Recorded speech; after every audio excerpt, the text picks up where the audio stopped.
Bienvenidos a Proyecto Patrimonio.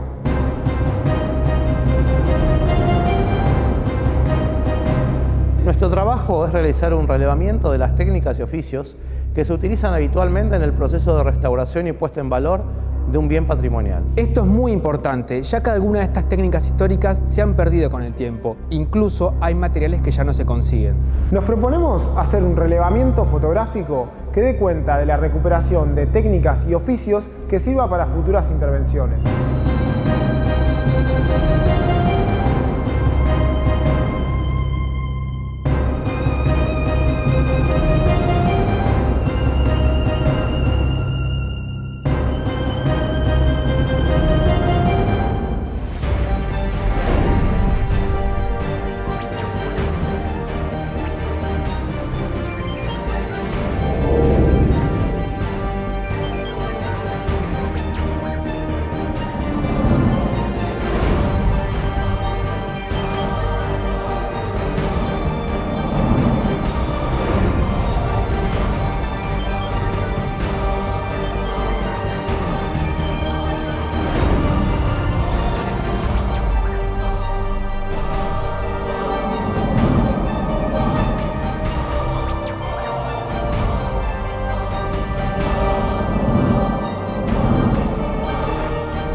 El sistema ferroviario argentino nace en 1857 con el viaje inaugural de la mítica locomotora La Porteña que unía Buenos Aires y Floresta.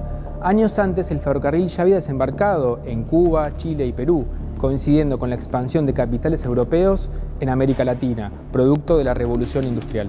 El ferrocarril era un instrumento indispensable para cortar distancias, para mover grandes cargas desde el interior del territorio hacia los puertos de ultramar.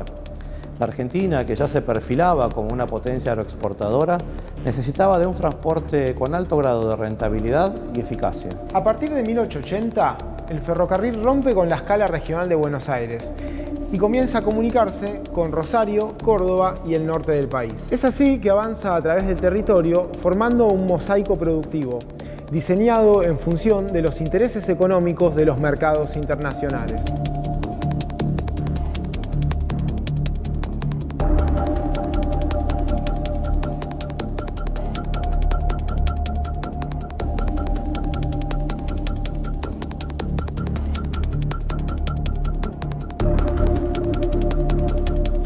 El sistema ferroviario argentino fue uno de los más extensos de América Latina, llegando a configurar una red de 45.000 kilómetros de vías en torno a los puertos fluviales y marítimos. Para finales del siglo XIX, el ferrocarril era considerado como un medio civilizatorio y un símbolo de progreso, que permitía además el poblamiento de un vasto territorio como el nuestro, al que llegaban cientos de miles de inmigrantes para integrarse a un sistema económico basado en la producción agrícola-ganadera. Las grandes estaciones terminales que vemos en Buenos Aires, Retiro, Once y Constitución, eran la confluencia de un complejo trazado de rieles que conectaban las zonas productivas del país con el puerto, una infraestructura montada por capitales extranjeros para servir a una economía principalmente extractiva.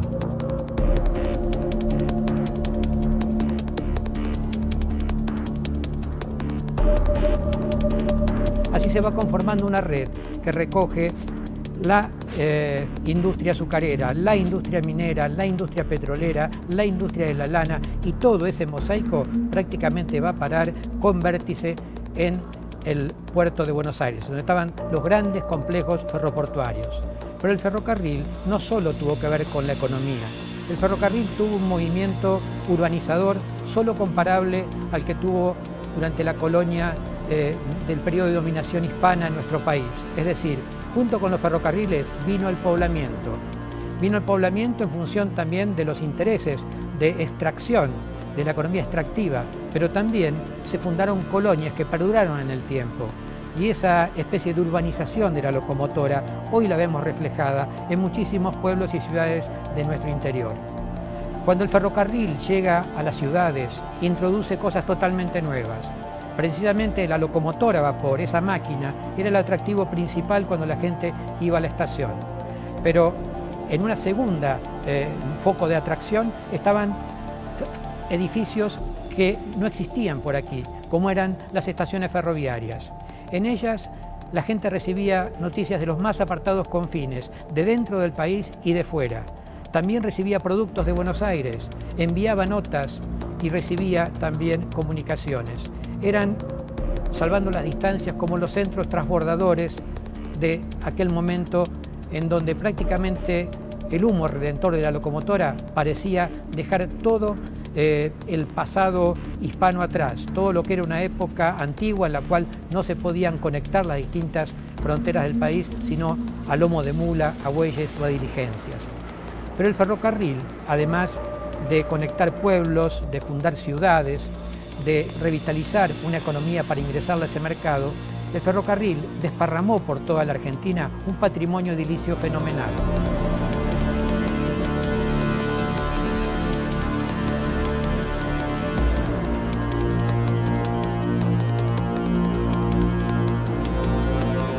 Tengan en cuenta que hacia 1945-46 había más o menos 2.800 estaciones y edificios ferroviarios en todo el país. La Argentina llegaba en ese momento a 45.000 kilómetros de rieles. Era la extensión más importante de América Latina. Y eso hoy se nota, esa importancia hoy se nota en la envergadura de las estaciones ferroviarias. Estaciones que combinan estilos históricos, con tradición funcional, con historicismos. En ellas se ve reflejada toda la evolución estilística de fines del siglo XIX y principios del XX, también en su arquitectura, pero obviamente en clave ferroviaria.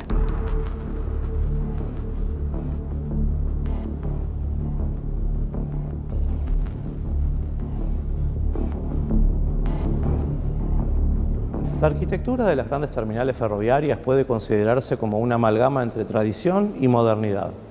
Mientras los andenes y otros espacios funcionales hacían alarde de los adelantos tecnológicos más vanguardistas de su época, las fachadas mostraban un aire palaciego hacia la ciudad. Esta forma de concebir un edificio responde a lo que conocemos como academicismo, estilo que surgió en las grandes academias europeas en el siglo XIX y se extendió incluso hasta principios del siglo XX, dejando notables ejemplos en la arquitectura porteña.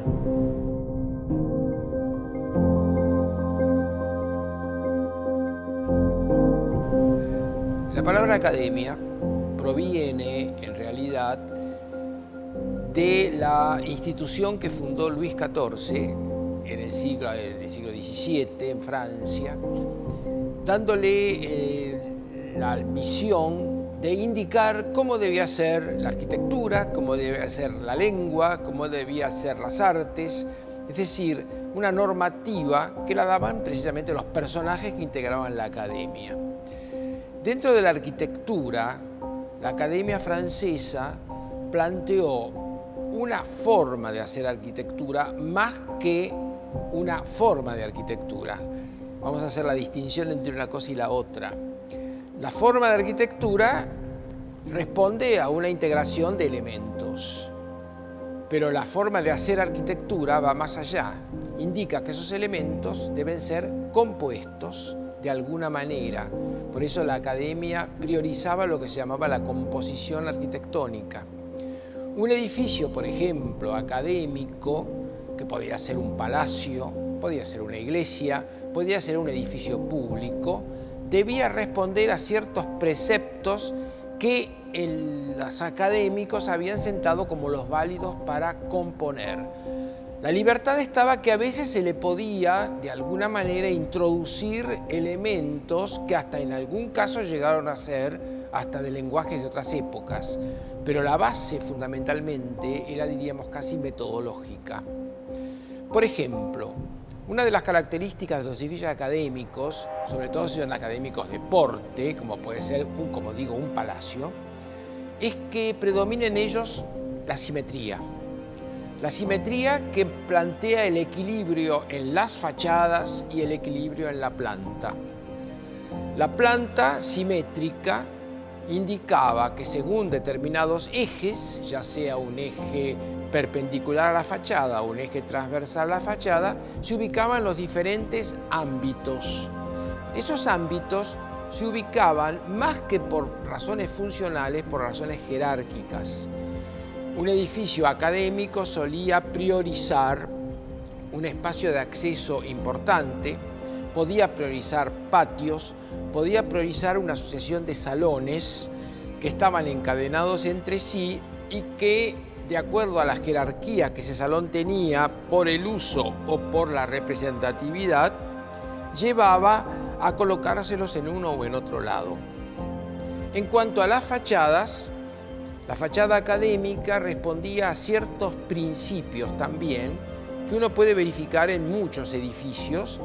Por ejemplo, la fachada académica exigía una composición en vertical que priorizaba, para empezar, un basamento que solía ser de un material más fuerte que el resto de la fachada.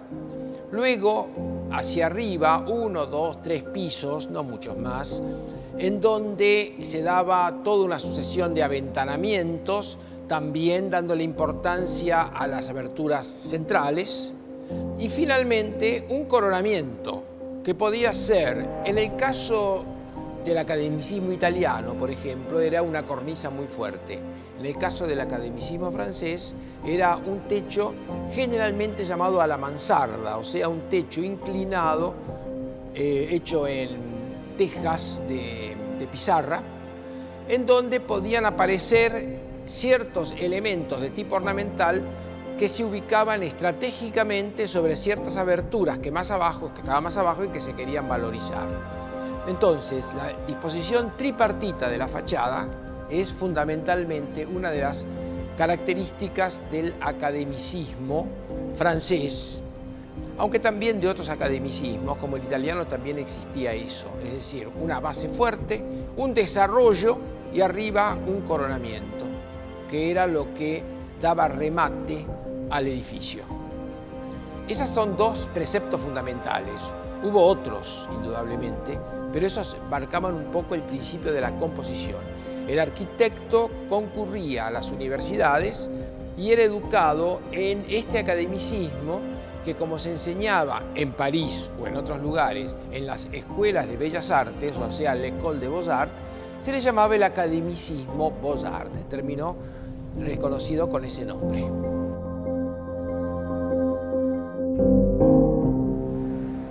La Estación Constitución es un perfecto ejemplo de cómo un conjunto de edificios se ensamblan para conformar uno solo. El contraste entre su fachada principal y las laterales nos permite ver también el paso del tiempo y los cambios que experimentó su arquitectura. También los materiales dan testimonio de diferentes épocas.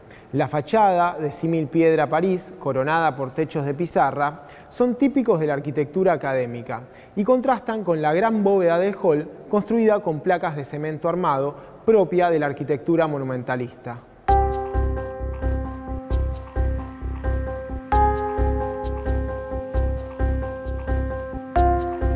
El primer edificio que estaba allí en la plaza, cuando había carretas en la plaza, era de 1865, una pequeña estación cuando inauguró su ramal Constitución-Chascomús. En los años 80 era tal el crecimiento que ese pequeño edificio creció hasta parecer un castillo francés, diseñado, proyectado, copiando, emulando al castillo de Maisons Laffitte, que está a unos kilómetros de París.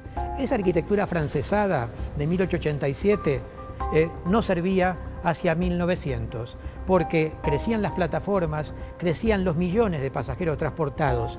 Entonces lo que se hace es una ampliación y se hace el frente actual. Ese frente actual, más francés aún, cuando llegó los años 20, tampoco era suficiente. Los ferrocarriles seguían creciendo. ¿Qué hizo la Compañía del Ferrocarril Sud? Un nuevo proyecto que comenzó en el 26, siguió en el 27, siguió en el 28, pero se detuvo drásticamente en el 29 por la crisis financiera. Entonces, hoy podemos encontrar en Constitución parte del proyecto de 1900 y parte del que se hizo en los años 20 y no se terminó. ¿Cuál era este último de los años 20? Los frentes que están en los laterales y todo el gran hall que está por detrás del edificio que da a la Plaza de Constitución. Fíjense qué interesante cómo ese recorrido nos hace ver distintos momentos de la arquitectura inglesa y de la construcción aquí en el país.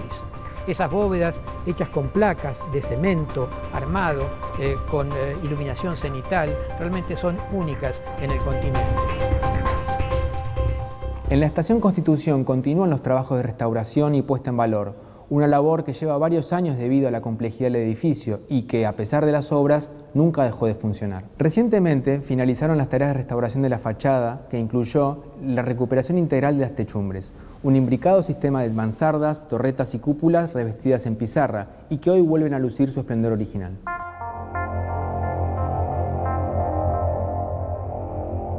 La obra de Constitución, la cual se encuentra terminada, al menos la parte de todas las cubiertas, cúpulas y mansardas, las pizarras de la cúpula, que eran las que habían quedado originalmente, eran de origen escocés, y eso lo decimos por la coloración. Cada pizarra tiene una particularidad de coloración, todas en base a gris, pero tirando al verdoso, al negro o al violáceo en este caso, que son escocesas, eran escocesas. Por supuesto no existen más ese tipo de pizarra. Todas esas pizarras se cortan a martillo pizarrero y anclú. El proceso es el mismo: diagnóstico de situación para verificar patologías, memoria descriptiva de cómo hacer los trabajos, buscar los materiales que se adecúen más a los originales en dimensiones y en coloración, y después comenzar todo el arduo proceso de ejecución inicial para que cuando diéramos comienzo a la obra in situ, todos los elementos artísticos de moldería, de cortes de pizarra, ya estuvieran ejecutados y poder realizar en obra el trabajo en la menor cantidad de tiempo posible. Se trabajó en todo lo que fue la estructura, trabajo de preservación de la madera nueva que se coloca y la que se conservó, y después toda la ejecución de subsistemas, de canaletas, colocación y corte de pizarras, finalmente los remates. Y por último, que fue lo que terminamos hace aproximadamente 30-40 días, fue la cúpula central con todos los remates y cordones artísticos.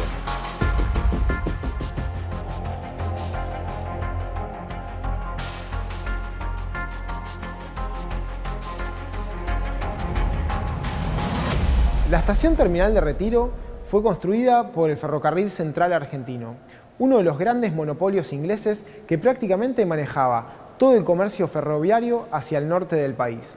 Provincias como Santa Fe, Córdoba, Santiago del Estero y Tucumán estaban bajo su órbita. El Central llamó un concurso entre arquitectos británicos residentes en Argentina, siendo adjudicado el proyecto al estudio de Conder, Follett y Farmer, junto al ingeniero Reynolds. También participaron numerosas compañías inglesas, entre las que se destaca la de Francis P. Morton, que realizó las monumentales naves que cubren los andenes.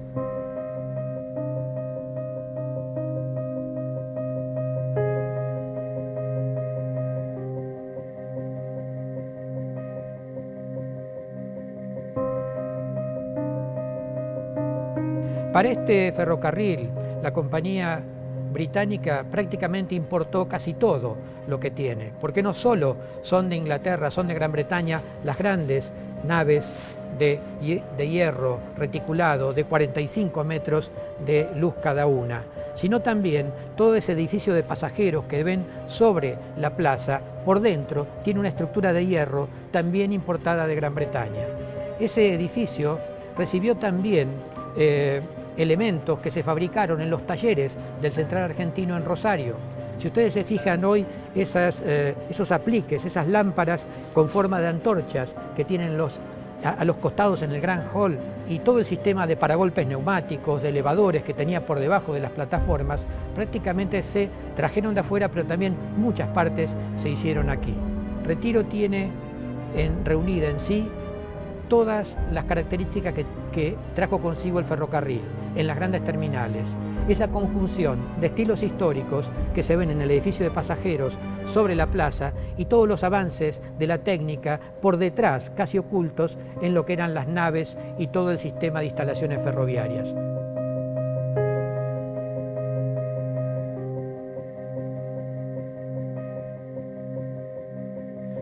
En los últimos años, la estación de Retiro fue sometida a un exhaustivo proceso de restauración en el que se intervinieron parte de los andenes, el gran hall y la fachada, destacándose los trabajos de recuperación de las mansardas y la cúpula, revestidas en tejuelas de zinc.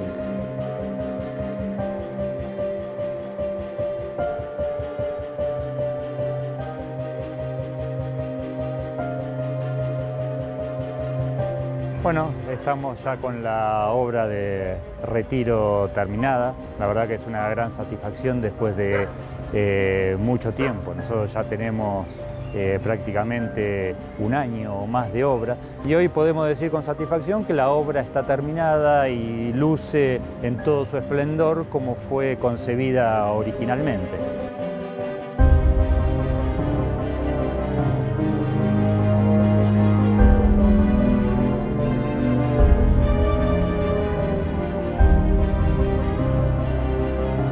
En la parte técnica del trabajo, por una cuestión de programación, comenzamos con la mansarda de pizarras izquierda, después se siguió con la mansarda lateral derecha y por último se terminó, porque también fue un proceso mucho más largo, llevaba mayor cantidad de elementos ornamentales y artísticos, se terminó con la cúpula central. En todo el proceso de ir trabajando en las mansardas también se iba avanzando con toda la parte de moldería, estampado, martelinado, repujado del zinc, para que cuando lleguemos a la decoración de los elementos que no son funcionales, sino que son cosmética de la cúpula y de las mansardas, se pudiera directamente colocar. Nosotros veníamos con el inicio, con pizarra, el remate y después se colocaban todo lo que fuera guirnaldas, cordones artísticos, punzones, florones, etc.